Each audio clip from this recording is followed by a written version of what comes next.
За хүнсүдэ аж ахуйн бодлого маань Тэдэр Бат сайд байдаг. Тэгээ энэ бодлогын хүрээнд шинэ хоршоо хөтөлбөрийн хүрээнд хэрэгжилт нь над дээр байгаа. За ажил хүлээж авахад нийтдээ 898.8 тэрбум төгрөгний зээл 10,500 орчим хоршоо буюу 27,000 гаруй иргэдэг хамарсан ийм байдалтай байгаа. За 18% зээлийн үе тооцож байгаас үүнээс 12% нь улсын төсөвт суулгаад компенсац байдлаар олгодог. За энийг цаашаа хэвээрээ аваад өргөжлүүлнэ гэвэл жил болгон дунджаар 108 тэрбум төгрөгийг улсын төсөвт суулгаж 12% зээлийн татаасыг өгж явах.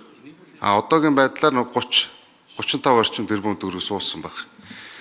Ингээд арилжааны банкудад бид нэр жил болгон дунджаар 70 орчим тэрбум төгрөгийн өрөнд ороод яваад байна. За зээлийн батлан даалтын сангийн дөрмийн сан 60 тэрбум матлаа 333 тэрбум төгрөгийн зээлийн батлан даалт гаргачихсан. Тэгэхээр энийг одоо анх санаачилж ирсэн энэ дэр бас ач холбогдлогддог гишүүд бас ер нь цаашдаа хэрхэх вэ гэдгээ бодлогоо бас тодорхойлоод явах нь зүйтэй болов уу гэж бас бодож байна.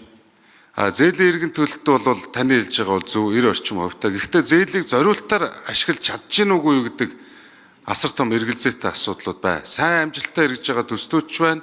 Зээлийн зориултыг зориулт бусаар ашигласан зээлүүч бас их байна.